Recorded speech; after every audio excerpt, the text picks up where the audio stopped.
Mister Indian explainer presenting rubber. Friends, आज आपके लिए मैं एक ऐसी मूवी लेकर आया हूँ जिसका डायरेक्टर ये बताना चाहता है कि हर फिल्म में कोई लॉजिक नहीं होता और हमें ये सिर्फ मनोरंजन के लिए देखनी चाहिए। तो मूवी की शुरुआत में एक बहुत घने जंगल को दिखाते हैं जिसमें बहुत सारी कुर्सियां रखी हुई हैं। एक बंदा बहुत सारी दूरबीन हाथ में पकड़कर किसी का इंतजार कर रहा है, लेकिन वहाँ पर तो कोई परिंदा भी मौजूद नहीं। फिर हम एक कार को देखते हैं जिसमें से एक बहुत ही हैंडसम और डैशिंग बंदा बाहर आता है। वो बहुत ही हैंडसम और डैशिंग दिखता है। अचानक से वो बंदा कुछ ज्ञान बताने के लिए आगे आता है। फिर वो ऑडियंस से बहुत सारे सवाल पूछता है, जैसे कि एलियंस हमेशा अमेरिका में ही क्यों दिखते हैं, आत्मा हमेशा बाथरूम के कॉर्नर पे ही क्यों दिखाई देती है, और उसे देखकर लोग घर के बाहर आने के बजाय वापस बाथरूम में ही क्यों घुस जाते हैं। मैं आपको ये सारी बातें क्यों बता रहा हूँ और आप लोग भी मेरी बातें इतनी ध्यान से क्यों सुन रहे हो। इतने में पीछे से एक आदमी आवाज देता है कि ओए क्यों पका रहा है, उन्हें मूवी देखने दे। तभी वो दूरबीन वाला बंदा सबको दूरबीन देने लगता है और तभी हम देखते हैं कि वहाँ पर तो बहुत सारी ऑडियंस खड़ी है और यहाँ तो एक पूरे थिएटर जैसा लुक बन गया है। जैसे कुछ मूवीज का हमें भी पता नहीं होता कि वो कैसी फिल्म होगी,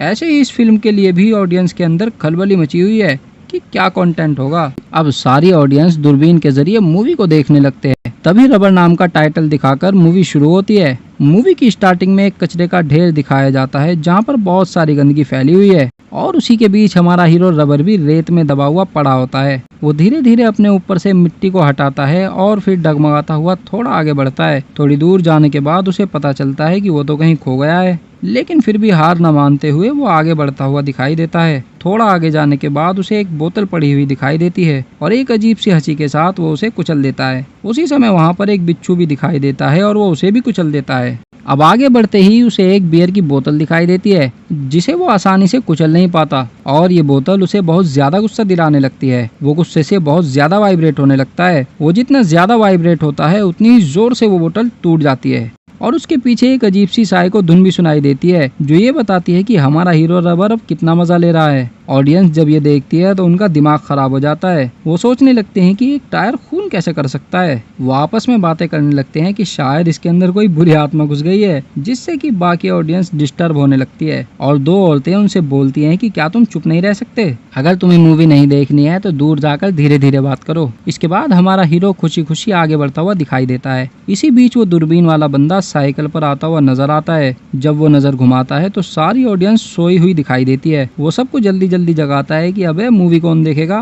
बस एक बूढ़ा आदमी जो व्हील चेयर पर बैठा हुआ फिल्म देख रहा है वो इन सब बातों से अनजान था। फिल्म में आगे दिखाई देता है कि ये रबर मस्त गाता गुनगुनाता हुआ आगे बढ़ रहा होता है कि इतने में उसे एक पानी का छोटा तालाब दिखाई देता है। वो यहाँ पानी पीकर अपनी प्यास बुझाता है कि तभी सामने एक खरगोश दिखाई देता है। उसकी खौफनाक वाइब्रेशन से उस खरगोश के भी चिथड़े उड़ जाते हैं। अब सबको इतनी दर्दनाक मौत देने के बाद उसको बहुत मजा आ रहा होता है। शायद हमारा टायर एक साइको किलर है। थोड़ी देर में कार में उसे एक लड़की आती हुई दिखाई देती है। वो उस लड़की को ही अपना अगला शिकार बनाने वाला होता है और वाइब्रेट करते हुए उसकी कार को बीच में ही रोक देता है। फिर तेजी से वो आगे बढ़ने लगता है कि इतने में बीच रास्ते में एक रुकावट आ जाती है और दूसरी तरफ से एक और गाड़ी आकर उस टायर को दूर फेंक देती है। लड़की जल्दी से गाड़ी स्टार्ट करके वहाँ से निकल जाती है। अब जब हमारा टायर दोबारा से खड़ा होता है तो उसको सामने एक कौवा दिखाई देता है और अपने गुस्से को शांत करने के लिए वो उसे भी मार डालता है। फिर एक पेट्रोल पंप दिखाया जाता है जहाँ पर वो दूसरा कार ओनर पेट्रोल भरवा रहा था। तभी उसकी नजर हमारे हीरो पर पड़ती है और वो सोचता है कि ये मुझे ऐसे क्यों घूर रहा है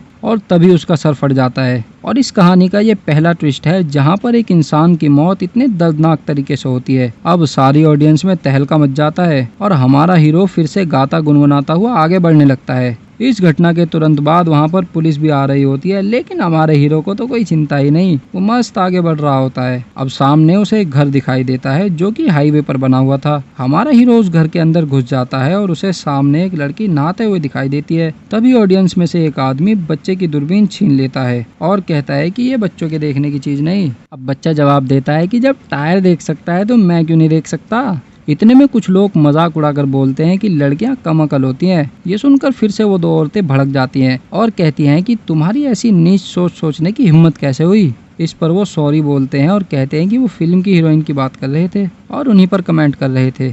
इधर हमारा हीरो इस नज़ारे के मजे ले रहा होता है कि तभी अचानक दरवाजा बंद हो जाता है और वो मन ही मन सोचता है कि मैं तुम्हें बाद में सबक सिखाऊंगा, और बाजू वाले कमरे में आराम से शिफ्ट हो जाता है। रात में जानबूझकर वो तेज आवाज में मूवी को देखने लगता है, जिससे कि इस लड़की को बहुत तकलीफ होती है। उधर ऑडियंस थक कर लेट जाती है कि अब थोड़ा आराम करेंगे, लेकिन ये व्हील चेयर वाला बंदा बिना कुछ मिस किए एक ही बार में पूरी मूवी देखना चाहता है। तभी हमें वो दूरबीन वाला मैनेजर दिखाई देता है, जो कि शुरुआत में दिखाई दिया था। उसके पास एक हॉस्टेज भी खड़ा होता है। इस बार इस मैनेजर की नजर बहुत घातक दिखाई दे रही थी। वो कुछ भयानक प्लान कर रहा होता है। देखते ही देखते वो एक सूटकेस खोलता है, जिसमें चाकू, जहर, रस्सी, ऐसी काफी सारी चीजें निकलती हैं।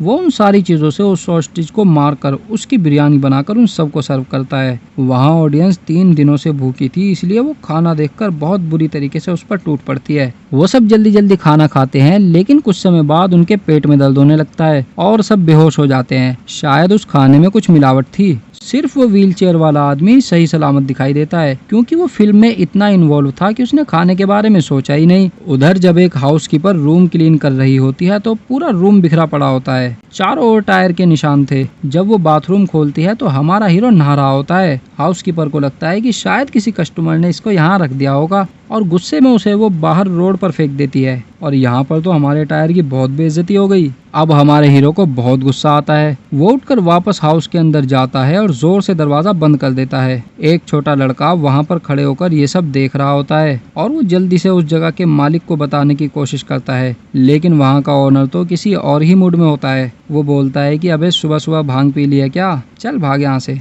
लड़का उसे बहुत समझाने की कोशिश करता है, लेकिन वो उसकी नहीं सुनता और कहता है कि चल जा, मेरे लिए पिज्जा लेकर आ और जल्दी लेकर आना। अब लड़का बड़बड़ाता हुआ अपनी साइकिल पर जाता है। लौटते समय वो उस रोड को क्रॉस करता है जहाँ पर हमारे हीरो ने उस कौवे को फोड़ा था। अपनी साइकिल को रोककर वो उस कौवे के मांस को टॉपिंग्स बनाकर उस पिज्जा के अंदर डाल देता है। तभी एक आदमी को उस लड़के से लिफ्ट मांगते हुए दिखाया जाता है। अब ये नया कैरेक्टर कौन है? इतने सारे ट्विस्ट देखने के बाद ऑडियंस का दिमाग पकने लगता है। वो पेट दर्द की वजह से बुरी तरह तड़पने लगते हैं। सिर्फ उस व्हील चेयर वाले आदमी के अलावा सबकी हालत खराब होती है। अब फिर से मूवी को दिखाते हैं। जब वो साइकिल वाला लड़का घर पहुंचता है तो सोचता है कि कमरे में देखना चाहिए कि आखिर अंदर हो क्या रहा है। फिर वो धीरे से दरवाजा खोलता है तो देखता है कि उस हाउस कीपर की बहुत बुरी तरीके से मौत हो चुकी है, और ये सब देखकर वो बहुत चौंक जाता है। उसका सर धड़ से अलग होता है और चारों तरफ खून ही खून होता है। इतने में वहाँ पुलिस भी आ जाती है और पूछताछ करने लगती है, और हमारा हीरो टायर बिल्कुल एक विलन की तरह बेड पर लेटे हुए आराम से टीवी देख रहा होता है। वो लड़का डर के मारे कांपने लगता है। इतने में हमारे हीरो को उस लड़की की परछाई दिखाई देती है, जिसकी वजह से वो रूम के अंदर आया था। लड़की स्विमिंग पूल में जाती है और हमारा हीरो भी स्विमिंग पूल में डुबकी लगाता है। यहाँ पुलिस उस घर के ओनर से पूछताछ करती है। तभी वो लड़का दौड़ता हुआ आता है और पुलिस को सब कुछ बताने लगता है। ऑनर उस लड़के को डांटते हुए कहता है कि अबे क्या बकवास कर रहा है, तुझे ऐसी बकवास करने को पहले भी मना किया था। अब लड़का चिल्लाते हुए बोलता है कि तुम्हें भरोसा करना है तो करो, वरना भाड़ में जाओ, और ये कहकर वो वहाँ से चला जाता है। तभी पुलिस वाला बोलता है कि शायद कुछ अनहोनी होने की संभावना है, और अपने स्टाइल में घिसा पिटा डायलॉग बोलता है। फिर जब उसकी गाड़ी में सायरन बजता है तो सबको बाय कहता है और कहता है कि मेरा काम खत्म हो गया, और सबको चौंका देता है। सभी ऑफिसर और ऑनर उसकी हरकत से परेशान हो जाते हैं। सब हैरान होते हैं कि ये इतना अजीब सा बिहेव क्यों कर रहा है। ऑफिसर उन सबको समझाने की कोशिश करता है कि अब बस करो अपनी एक्टिंग, ये मूवी है, असल में तो कोई भी नहीं मरा है। अब सब लोग उसे पागल समझने लगते हैं। इतने में वो मैनेजर दिखाई पड़ता है। वो धीरे से कहता है कि बिरयानी को खाकर सभी लोग मर गए, सिर्फ उस व्हील चेयर वाले बंदे के अलावा। अब हम क्या करें? तो ऑफिसर तिलमिलाकर कहता है कि बेवकूफ, ये पहले नहीं बता सकता था, चलो खैर इसका भी इंतजाम करते हैं। फिर वो हंसते हुए बाकी ऑफिसर को बोलता है कि चलो अपना काम करो,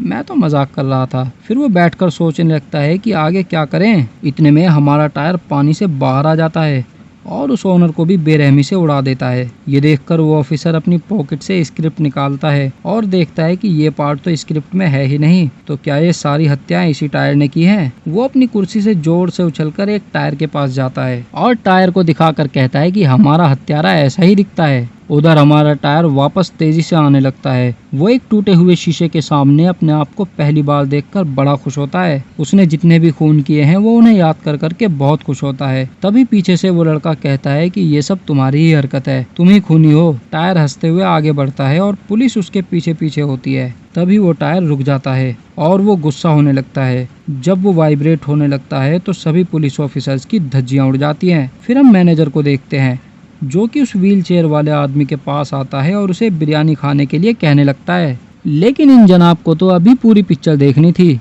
अब उस बुढ़े को कन्वेंस करते करते ये महाशय खुद ही थोड़ा सा खा लेते हैं और पेट पकड़कर बैठ जाते हैं। इधर ये टायर खून पर खून करके वहाँ से रफू चक्कर हो जाता है। अब इस साइको रबर किलर के बारे में 3 दिन से पूरे शहर के अंदर तहलका मचा हुआ है। अब तीसरे दिन एक होटल रूम में दिखाते हैं कि टायर महाशय एक बेड पर आराम से लेटे हुए हैं। पुलिस घबरा कर सोचती है कि इसको कैसे पकड़ें। इस बार पुलिस जनाब कुछ नया प्लान बनाकर आते हैं। वो हीरोइन के एक पुतले को रेडी करते हैं जिसमें बॉम्ब लगे होते हैं। वो पुतले को घर के बाहर खड़ा करते हैं और टायर को बाहर बुलाने की कोशिश करते हैं। सब कुछ ठीक ठाक चल रहा होता है कि इतने में गाड़ी पर किसी के नॉक करने की आवाज आती है। जैसे ही वो जीप का दरवाजा खोलते हैं तो बाहर वही व्हील चेयर वाले महाशय दिखाई देते हैं। उनको शायद कहानी का क्लाइमैक्स अच्छा नहीं लगा, इसीलिए वो अपनी क्रिएटिविटी को मूवी के अंदर डालना चाहता है। पुलिस ऑफिसर से बहुत आर्गुमेंट होने के बाद उसको बोला जाता है कि वो चुपचाप से मूवी के मजे ले।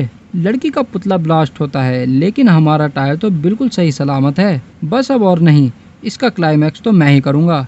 ये कहकर एक पुलिस ऑफिसर अंदर जाता है और डिशुम डिशुम के बाद एक फटा हुआ टायर बाहर लेकर आता है और बोलता है कि बस कहानी खत्म, हमने हमारा काम कर दिया। अब पीछे से एक आदमी बोलता है कि अबे बुड्ढे, अगर चुपचाप बिरयानी खा लेता तो कब का लुढ़क जाता। तभी वो बुड्ढा कहता है कि दोस्त चल, तो अभी बाकी है। अब हम देखते हैं कि घर के अंदर से एक ट्राईसाइकिल बाहर आ रही होती है। जैसे ही वो उस बुड्ढे को घूर रही होती है तो बुड्ढा कहता है कि अरे भाई मुझे मत मारो, मैं तो तुम्हारा ऑडियंस हूँ। बस इतना कहते ही बुड्ढे की टाई टाई फिश उड़ा दिया उसको भी। अब तो ये मूवी और भी ज्यादा खतरनाक हो जाती है। ये ट्राईसाइकिल जहाँ जहाँ जाती है वहाँ के सारे टायर्स इसके पीछे पीछे आने लगते हैं और ये उन सारे टायर को कंट्रोल कर रही होती है और पूरी बटालियन के साथ आगे शहर में जाने लगती है और यहाँ पर ये मूवी खत्म हो जाती है। तो दोस्तों ये थी हमारे साइको टायर की कहानी। ये कहानी आपको कैसी लगी कमेंट करके ज़रूर बताएं। फिर मिलेंगे किसी ऐसी ही वीडियो के साथ। And finally thanks for watching. और हाँ, बिरयानी सोच समझ कर खाना।